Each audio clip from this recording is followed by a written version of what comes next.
నమస్తే, welcome to VS news బులెటిన్ల ముందుగా headlines చూద్దాం. మేడారం సమ్మక్క సారలమ్మ జాతరను సందర్శిస్తున్న గౌరవ ముఖ్యమంత్రి శ్రీ యనుమల రేవంత్ రెడ్డి.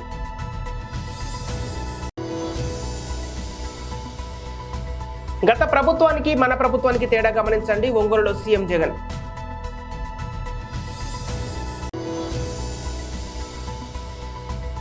ఆర్టీసీ ఉచిత బస్సు ప్రయాణంతో ప్రజలు, డ్రైవర్, కండక్టర్లు బాధలు వర్ణనాతీతం.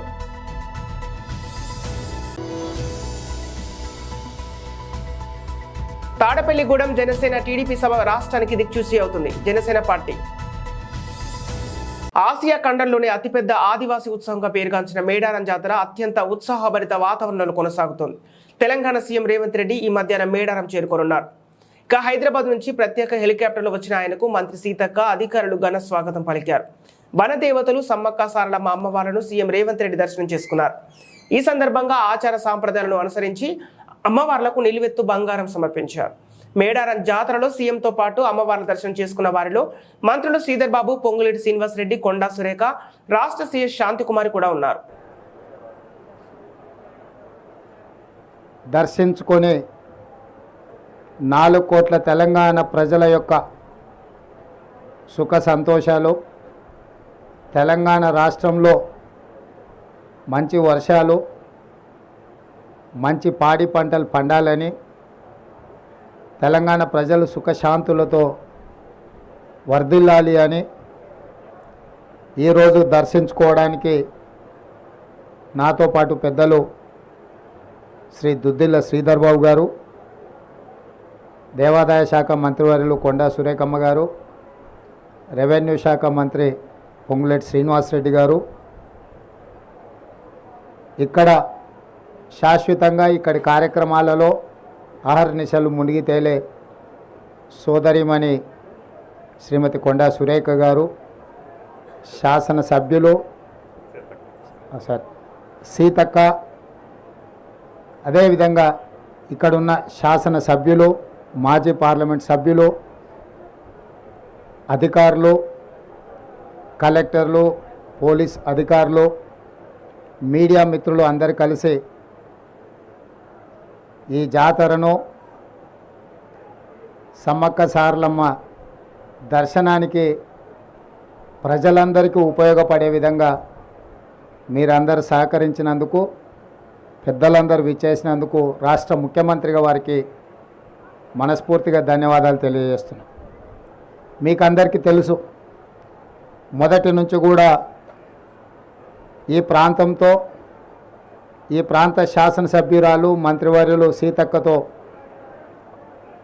నాకున్న వ్యక్తిగతమైన అనుబంధము, రాజకీయంగా మేమిద్దరము కలిసి చేసిన ప్రయాణము, ముఖ్యమైన ఏ కార్యక్రమం తీసుకున్నా ఇక్కడనే సమ్మక్క సారలమ్మ ఆశీర్వాదం తీసుకొని మేము ఏ ముఖ్యమైన కార్యక్రమాలు తీసుకున్నా ఇక్కడి నుంచే మొదలుపెట్టినాం. సమ్మక్క సారలమ్మ ఆశీర్వాదంతో ఈరోజు తెలంగాణ రాష్ట్రంలో ఇందిరమ్మ రాజ్యము, కాంగ్రెస్ ప్రభుత్వం ఏర్పడ్డది. పోయిన సంవత్సరం ప్రకాశం జిల్లా ఒంగోలులో ఇళ్ల స్థలాల పట్టాల పంపిణీ కార్యక్రమానికి సీఎం జగన్ హాజరయ్యారు. సందర్భంగా ఆయన ప్రసంగిస్తూ గత ప్రభుత్వానికి మన ప్రభుత్వానికి తేడా గమనించండి అని సూచించారు. చరిత్రలోనే తొలిసారిగా పేదలకు ఇళ్ల స్థలాలపై సర్వ హక్కులు కల్పిస్తున్నామని, రిజిస్ట్రేషన్ చేసి పట్టాలు ఇవ్వడం వల్ల అక్క చెల్లెమ్మలకు ఆస్తిపై పూర్తి హక్కు ఉంటుందని అన్నారు. ఈ రిజిస్ట్రేషన్లను రద్దు చేయడం కానీ, ఈ రిజిస్ట్రేషన్ భూములను కబ్జా చేయడం కానీ వీలు పడదని సీఎం జగన్ స్పష్టం చేశారు. పట్టా ఉండటం వల్ల బ్యాంకుల నుంచి లోన్లు కూడా వస్తాయని వివరించారు. పేదల అభ్యున్నతి, ఆత్మగౌరవంపై గత ప్రభుత్వం ఎలాంటి ఆలోచన చేయలేదని విమర్శించారు.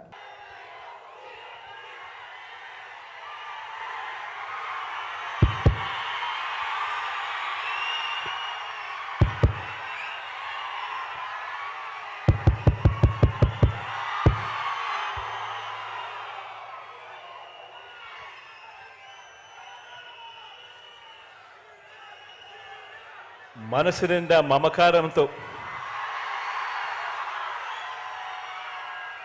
ఈ కార్యక్రమానికి ఇక్కడికి వచ్చి చిక్కటి చిరునవ్వుల మధ్య ఇంతటి ఆప్యాయతలు, ఇంతటి ప్రేమానురాగాలు చూపిస్తా ఉన్న ప్రతి అక్కకు, ప్రతి చెల్లెమ్మకు, ప్రతి అవ్వకు, ప్రతి తాతకు, ప్రతి సోదరుడికి, ప్రతి స్నేహితుడికి, మీ అందరికీ కూడా ముందుగా హృదయపూర్వకంగా రెండు చేతులు జోడించి పేరు పేరున ఒకవైపున కృతజ్ఞతలు తెలుపుకుంటూ మరోవైపున అభినందనలు కూడా తెలియచేస్తా ఉన్నాను. దేవుడి దయ, ప్రజలందరి చల్లని దీవెనలతో ఈరోజు పేదలందరికీ కూడా మంచి చేసే మరో మంచి కార్యక్రమం ఇవాళ ఇక్కడ నుంచి జరుగుతూ ఉంది. ఏకంగా 31 లక్షల పేదలకు ఇళ్ల పట్టాలను పొజిషన్ సర్టిఫికెట్ల రూపేణా అయితేనేమి, అన్డివైడెడ్ షేర్ ఫ్లాట్ల రూపేణా ఇచ్చే కార్యక్రమం అయితేనేమి, డి పట్టాల రూపేణా ఇచ్చే కార్యక్రమం అయితేనేమి, దేశ చరిత్రలో తొలిసారిగా ఈ రకంగా 31 లక్షల పేదలకు మంచి జరిగిస్తూ ఈరోజు ఆ పేదలకు, ఆ అక్క చెల్లెమ్మలకు ఇచ్చిన డి పట్టాలను సైతం రిజిస్ట్రేషన్ చేసి ఆ అక్క చెల్లెమ్మల చేతుల్లో పెడతా ఉండే మరో మంచి కార్యక్రమం ఈరోజు ఒంగోలు నుంచి ఇక్కడే జరుగుతూ ఉంది అని చెప్పడానికి సంతోషపడతా ఉన్నా.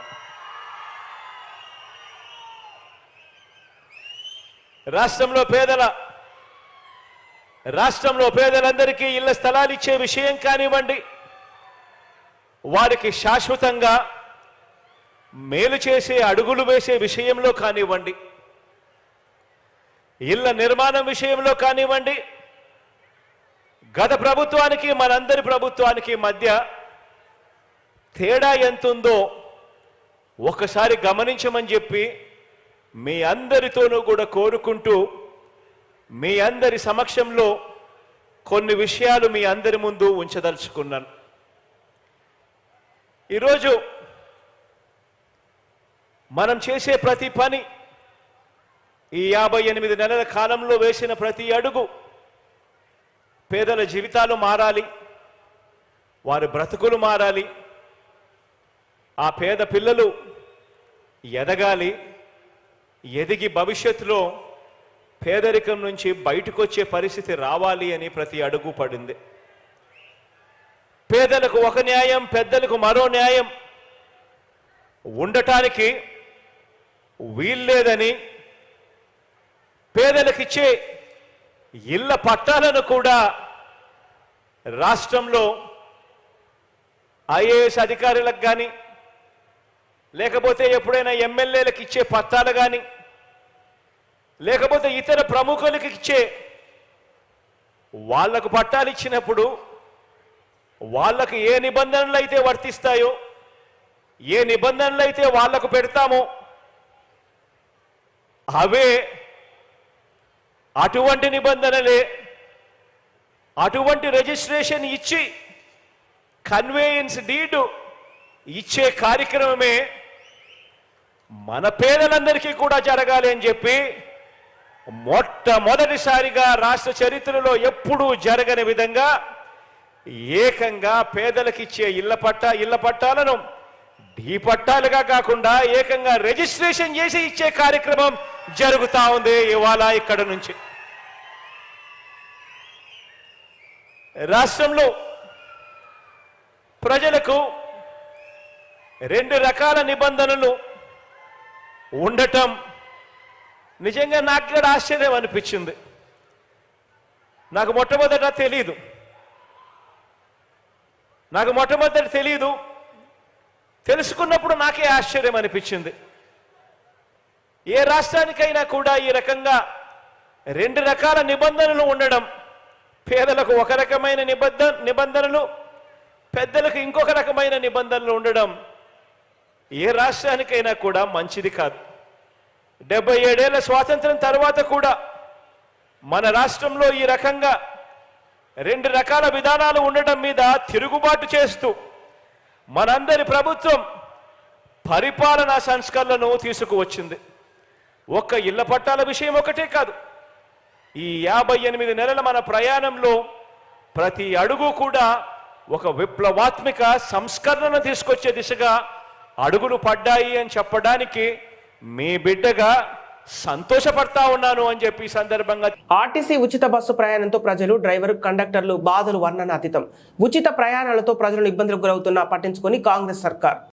ఏంది బస్సులు ఇంతమంది కాదు మేడం, మేమేం చేయాలి? బస్సులు లేవు, బస్సు కదిలిన బస్సుని మళ్ళా బస్సు కొడుతురు, బస్సు ఆపిన, మరి ఏం చేయాలి?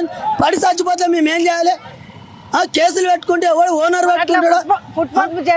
చెప్పుతుంటే కూడా వింటలేరు మేడం, మేమేం చేయాలి చెప్పండి? కేసులు మా మీద అవుతున్నాయి, వాళ్ళు పడి చచ్చిపోయి నాకు అక్కడ ముందు చూడిపోండి మేడం, మేమేం చేయాలి చెప్పండి? మరి ఇక్కడ బండి ఆపితేనేమో వాళ్ళు పోవాలంటున్నారు, బండి ఆపకపోతేనేమో అది ఉంటుంది. మొత్తం మేమేం చేయాలి మేడం చెప్పండి? ఇప్పుడు ఏం చేయాలి మేడం? మరి లోపలికి పోతే బండి కదిలిస్తా, లేకపోతే ఆపేస్తా. మరి నేనేం చేయాలి మేడం చెప్పండి? వాళ్ళకి చెప్తే అర్థమవుతుందా? ఇప్పుడు 10 ఏళ్ళు డ్రైవర్ జైలు అంటున్నారు, 7 లక్షలు జుర్మానా కట్టాలంట. మరి నా భార్య పిల్లలు కిరా ఇంట్లో ఉన్నారు, నేను జైలుకి పోతే వాళ్ళు ఎక్కడ పోవాలి? రోడ్డు బతికైతుంది. బస్సులు మేమెందుకు మేడం? మమ్మల్ని ఎందుకు అనగల? డ్రైవర్ని, కండక్టర్ని మేము ఒక చీతా అన్నాం కదా. మరి బస్సులు మేడారం పంపుకున్నారు, ఇంత పబ్లిక్ని తెలియదా? సీఎంకి తెలియదా? రాజకీయ నాయకులకు తెలియదా? పబ్లిక్ని, సిటీలో పబ్లిక్ విడిచిపెట్టి నువ్వు బస్సులు అక్కడ ఎందుకు పంపుతున్నావు? పబ్లిక్ ఏం కావాలి? ఇలా బస్సులు లేవు, వాళ్ళు ఏమంటారు? బస్సు లేదు, మేము ఎట్లెక్క పోవాలంటారు, మా మీద కొట్టడానికి తయారవుతారు. అప్పుడు మేము ఏం చేయాలి మేడం? ఇప్పుడు పిలాపల్లి బస్సు ఊరోళ్ళు ఒక్కరు లేరు, 5:30 వరకు ఊరోళ్ళు నిడిచిపెట్టిపోతే వాడు గల్ల పడతాడు, అరే నన్ను నిడిచిపెట్టేస్తున్నావు బస్సు ఆపలేదని. మేమేం చేయాలి? ఎవరి గురించి? ఈ డ్రైవర్స్, కండక్టర్కి ఉన్న బాధ ఎవరికి లేదు మేడం. వాళ్ళు చెప్తే అర్థం చేసుకుంటే లేరు ప్యాసింజర్. ఎంతసేపు ఆపాలి నేను బండి? వీళ్ళకి 2 రోజులు మేడం డ్యూటీ చేయబట్టి నేను 2 రోజులు.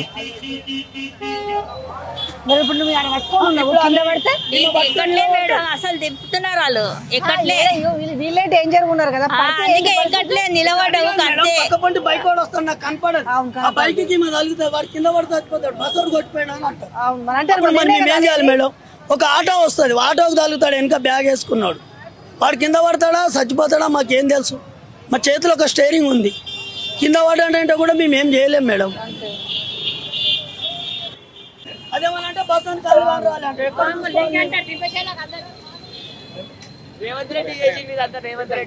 కారణం కోసం చూసుకుంటాడు. ఫ్రీ బస్ అన్నాడు, ఇవాళ ఏముంది ఫ్రీ బస్సు?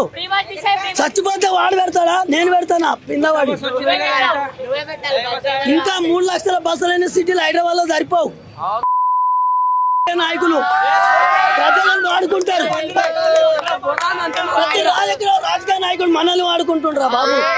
వాళ్ళకి కాదు, వాళ్ళు డబ్బు సంపాదించుకొని పోతారు. రేవంత్ రెడ్డి గారు కూడా సంపాదించుకొని పోతారు. మీకు ఉద్యోగాలు. తెలంగాణ అసెంబ్లీ సమావేశంలో సీఎం రేవంత్ రెడ్డి మాట్లాడుతూ మాజీ ముఖ్యమంత్రి కల్వకుంట్ల చంద్రశేఖరరావు ఉత్తముడు, సౌమ్యుడు, అపర భగీరథుడని బీఆర్ఎస్ పార్టీ నేతలు సొంత డబ్బా కొట్టుకుంటున్నారని తీవ్రంగా మండిపడ్డారు. 1000 కోట్ల రూపాయల వ్యయంతో నిర్మించిన ప్రాజెక్టులు నెర్రెలిచ్చి కుంగిపోతున్నాయంటే నాణ్యత పరిణామాలు పాటించకుండా కమిషన్ల కోసం కక్కుర్తిపడి ప్రాజెక్టుల వ్యయం కూడా పజిస్తూ ఇష్టారాజ్యంగా వ్యవహరించారని సీఎం రేవంత్ రెడ్డి తీవ్రంగా విమర్శించారు. 10 సంవత్సరాలు అధికారాన్ని అడ్డుపెట్టుకుని అడ్డంగా దోచుకున్నారని సీఎం రేవంత్ రెడ్డి ఆరోపించారు. ఈ రోజు అసెంబ్లీలో సమాధానం చెప్పే పరిస్థితి లేదన్నారు. ఊకదంపుడు ఉపన్యాసాలు ఇస్తూ అడిగిన ప్రశ్నలకు సమాధానం చెప్పే దమ్ము కేసీఆర్ కి, వాళ్ళ నాయకులకు లేదన్నారు సీఎం రేవంత్ రెడ్డి. నాయకులు మాట్లాడినా, లేకపోతే ఆనాటి మంత్రులు, ముఖ్యమంత్రులు, ప్రధానమంత్రులు మాట్లాడిన విషయాలన్నిటినీ వారు ఇక్కడ ఉదహరిస్తూ, ఇప్పుడు కాళేశ్వరం ప్రాజెక్టు మీద కానీ తెలంగాణ రాష్ట్రం ఏర్పడ్డ తర్వాత నిర్మించిన సాగునీటి ప్రాజెక్టుల విషయంలో కూడా వారు మాట్లాడుతున్నారు. సరే, వారి అభిప్రాయాలు వారు చెప్తున్నారు. వారి అభిప్రాయాన్ని విభేదించే హక్కు మాకున్నది, వారి అభిప్రాయం చెప్పుకునే హక్కు వారికి ఉన్నది, నాకేం అభ్యంతరం. అయితే అధ్యక్ష, తమరి ద్వారా తెలంగాణ సమాజానికి అత్యంత కీలకమైన అంశాన్ని, ఇతరులు ఎవరో చెప్పిందో, మనము చేపట్టిన చర్యలు లేదా పనుల మీద ఇతరు ఇచ్చే నివేదికను మనము ఆమోదించవచ్చు, తిరస్కరించవచ్చు, భిన్న అభిప్రాయం చెప్పడానికి కూడా అవకాశం ఉంది. కానీ మనమే ఒక ఆలోచనతో కొంతమంది అధికారులను ఒక గ్రూప్ ఆఫ్ ఇంజనీర్స్, రిటైర్డ్ ఇంజనీర్స్ను కూర్చోబెట్టి నా ఆలోచన ఇది, నేను ముందుకు వెళ్ళాలనుకుంటున్న విధానం ఇది, దీని మీద సాంకేతిక నిపుణులుగా మీ అభిప్రాయాన్ని కూలంకషంగా పరిశీలించి అన్ని పరిణామాలను పరిగణలోకి తీసుకొని మీరు నివేదిక ఇవ్వండి అని చెప్పి గత ముఖ్యమంత్రి కల్వకుంట్ల చంద్రశేఖరరావు గారు, ఆనాటి సాగునీటి పారుదల శాఖ మంత్రి తన్నీర్ హరీష్ రావు గారు గోదావరి ప్రాజెక్టుల మీద రిటైర్డ్ ఇంజనీర్స్తోని ఒక కమిటీని నియమించారు అధ్యక్ష. ఆ కమిటీ ఇచ్చిన నివేదికను తమ ద్వారా ఈ సభ రికార్డులోకి మొత్తం తేదలుచుకుని, ఇందులో కొన్ని అంశాలను మాత్రం నేను చదివి వినిపిస్తాను. ఆనాటి పత్రికలలో వచ్చిన వార్తలను కూడా నేను చదివి వినిపిస్తాను కొంతమేరకు. ఈ మొత్తం రికార్డును నేను సభలో రికార్డు ప్లే చేయదలుచుకున్నాను. నేను ఈ చదివి వినిపించిన తర్వాత ఈ టోటల్ రికార్డు సభ దీంట్లోకి తీసుకోవాల్సిందిగా తమరి నేను విజ్ఞప్తి చేస్తున్నాను అధ్యక్ష. ఈ report of committee barrages and Godavari and Pranahita Chevella, ఈ కమిటీని ఆనాటి ముఖ్యమంత్రి చంద్రశేఖరరావు గారు నియమించారు. ఇది 14 పేజీల కమిటీ నివేదిక ఇచ్చింది అధ్యక్ష. ఎవరు అధ్యక్ష ఇందులో ఇంజనీర్లు ముఖ్యమైన వాళ్ళు అంటే B Anantaramulu, B Venkata Ramarao, S Chandramouli. Mahabub Nagar Dharani పోర్టల్లో పెండింగ్ దరఖాస్తులు త్వరితగతిన పరిష్కరించాలని జిల్లా కలెక్టర్ జి రవినాయక్ ఆదేశించారు. శుక్రవారం వేబెక్స్ సమావేశం ద్వారా ఆర్డీఓలు, తహసీల్దార్లు, డిటిఓలు, సర్వేయర్లు, వివిధ శాఖల అధికారులతో మండలంలో వారీగా ధరణి పెండింగ్ దరఖాస్తులు, ప్రజావాణి, మీ సేవ పెండింగ్ దరఖాస్తులు, ఇసుక పెనాల్టీలు, లేఅవుట్లు, షాదీ ముబారక్, కళ్యాణ లక్ష్మి దరఖాస్తులపై మండలం వారీగా సమీక్షించి ఆదేశాలు జారీ చేశారు. ఈ సందర్భంగా ధరణి పోర్టల్లో మండలం వారీగా పెండింగ్ దరఖాస్తులు సమీక్షించి త్వరగా పరిష్కారం చేయాలని ఆదేశించారు. ప్రజావాణి పెండింగ్ దరఖాస్తులు పరిశీలించి వెంటనే పరిష్కారం చేయాలని ఆదేశించారు. కళ్యాణ లక్ష్మి, షాదీ ముబారక్ కింద ఆడబిడ్డల పెళ్లిళ్లకు స్థానిక శాసనసభ్యులతో చర్చించి పంపిణీ చేయాలని ఆదేశించారు. అక్రమ రవాణా చేస్తూ స్వాధీనం చేసుకున్న ఇసుకను గ్రామాల్లో సీసీ రోడ్లు, ప్రభుత్వ పనులకు వినియోగించుకోవాలని తహసీల్దార్లు, కలెక్టర్లు ఆదేశించారు. జడ్చర్ల మండలంలో స్వాధీనం చేసుకున్న 11 టిప్పర్లను డంపు చేసుకుని ప్రభుత్వ పనులకు వినియోగించాలని ఆదేశించారు. You are able to identify the lands and you are able to recommend and put them on the non-alienable category. So, very good. And further also, if you talk to the villages there, so sometimes papers may not be available in the office. LPS is a long, it's there from many years. So sometimes the records may not be there, but the villages would be able to tell us whether the other lands, adjoining lands in those villages are also acquired under LPS or assigned under LPS. Okay, so once again, please check and see that you do the any corrections are there also, you do it properly. So this is with respect to that all the lands acquired, mainly for the national highways, canals, and other roads are put into the concerned notional khata. Yet I find lands which have been acquired for those national highway expansion 4 to 6 lane. So if we postpone all these things, there would be hue and cry among the people there, because land should have been acquired from some X. The balance land, as per the record, they would have sold it to Y. And now, since the X doesn't have land in his name, but if the transactions have happened, they would have purchased it based on the to recommend for that. Because straight away, if the patadar is still there, if the names are there in his name, his or her name, we have to straight away remove. All roads on a top priority should be done. Now, canals and reservoirs, they have been acquired recently, so basing on the efforts, straight away you can remove. So once the LPS is done, I want you to focus on national highways, roads, railways. Tadepalligudem Janasena TDP సభ రాష్ట్రానికి దిక్చూసి అవుతుంది. Janasena party, Telugu Desam party నిర్వహించబోయే ఒక అద్భుతమైన బహిరంగ సభ 28వ తారీఖున తాడేపల్లి నియోజకవర్గంలో జాతీయ రహదారి పక్కన ప్రతిపాడన గ్రామంలో ఈ రోజు నుంచి పనులు ప్రారంభించాం. ఈ సభ ప్రాంగణం 21 ఎకరాలు. పెద్దలు కృష్ణమూర్తి గారు పెద్ద మనసుతోటి బొలిశెట్టి శ్రీను గారు రిక్వెస్ట్ చేసినప్పుడు ఆయన అంగీకరించి ఈ మీటింగ్ నిర్వహణకి స్థలం ఇచ్చినందుకు ముందుగా మా పార్టీ అధ్యక్షులు పవన్ కళ్యాణ్ గారి తరఫున జనసేన పార్టీ తరఫున ఆయన కృతజ్ఞతలు తెలుపుకుంటున్నాం. లక్షల మంది ప్రజలు ఎదురు చూస్తున్నారు. ఇది మొట్టమొదటిసారి జనసేన పార్టీ తెలుగుదేశం పార్టీ కలిసి ఎన్నికలకు సిద్ధమయ్యే విధంగా ఒక చక్కటి సభ.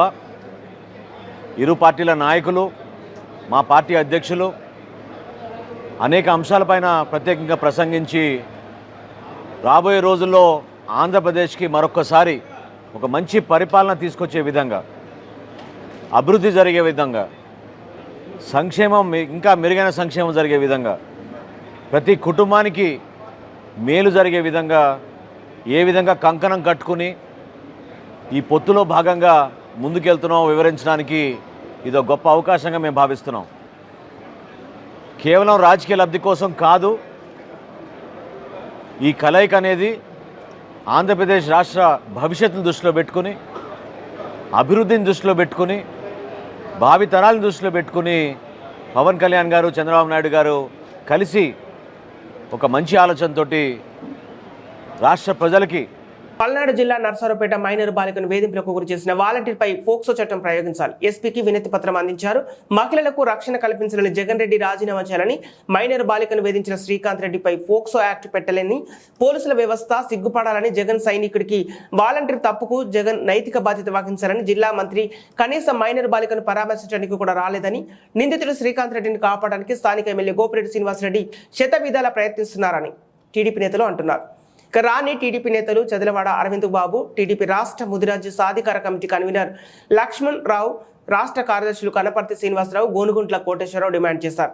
పాలపాడు గ్రామంలో గ్రామ వాలంటీర్ శ్రీకాంత్ రెడ్డి వేధింపులు భరించలేక ఆత్మహత్య యత్నం చేసిన మైనర్ బాలికకు న్యాయం చేయాలని, వేధింపులకు పాల్పడిన శ్రీకాంత్ రెడ్డిని కఠినంగా శిక్షించాలని నర్సారావుపేట టీడీపీ ఆధ్వర్యంలో నిరసన ర్యాలీ నిర్వహించారు.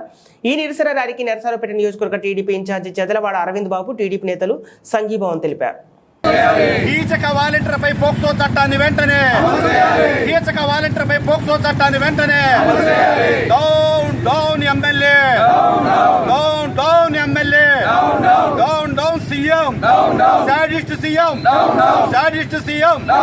ఇదే మీ రాజ్యం, ఇదే మీ రాజ్యం, ఇదే మీ రాజ్యం, ఇదే మీ రాజ్యం. తూర్పుగోదావరి జిల్లా దేవరపల్లి మండలం దుద్దుకూరు గ్రామంలో పంచాయతీ కార్యదర్శి అవినీతిపై విచారణ జరిపించాలని గ్రామ ఉప సర్పంచి Kolukuri Ravikumar, ward members October 4, 2023 తేదీన ఉన్నతాధికారులకు ఫిర్యాదు చేయడం జరిగింది. ఆ ఫిర్యాదు నిమిత్తం ఫిబ్రవరి 23, 2024 తేదీన విచారణ నిమిత్తం హాజరు కావాల్సిన అధికారులు ఎవరు హాజరు కాలేదని, వారు విచారణకు గైహాజరయ్యారని తెలియజేశారు. పంచాయతీ కార్యదర్శి రామచంద్రరావు పంచాయతీ ఖర్చులు జమలో తనకు తెలియజేయడం లేదని, అదేవిధంగా జై శివ సంతోషి పాలిప్యాక్ కంపెనీ వారు పంచాయతీకి బహుకరించిన వాటర్ ట్యాంక్ ని బయట వారికి బోర్డు అనుమతి లేకుండా విక్రయించి అవినీతికి పాల్పడ్డారని ఆరోపించారు. పంచాయతీలో జరుగుతున్న అవినీతిపై వెంటనే అధికారులు విచారణ చేపట్టి తగు చర్యలు తీసుకోవాలని కోరారు. ఈ కార్యక్రమంలో వార్డు మెంబర్స్ ముల్లపూడి పుల్లారావు, నిమ్మగడ్డ హరిప్రసాద్, బలుసు ఇందిర, ఆరెపల్లి అమ్మన్న, మంచిలి వెంకటలక్ష్మి, మల్లపూడి సుబ్బారావు తదితరులు పాల్గొన్నారు. బులెటిన్ ముగించే ముందు హెడ్లైన్స్ మరోసారి. మేడారం సమ్మక్క సారలమ్మ జాతరను సందర్శిస్తున్న గౌరవ ముఖ్యమంత్రి శ్రీ యనుమల రేవంత్ రెడ్డి.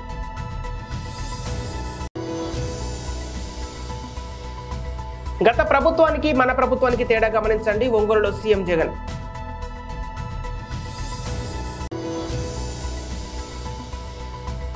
ఆర్టీసీ ఉచిత బస్సు ప్రయాణంతో ప్రజలు, డ్రైవర్, కండక్టర్లు బాధలు వర్ణనాతీతం.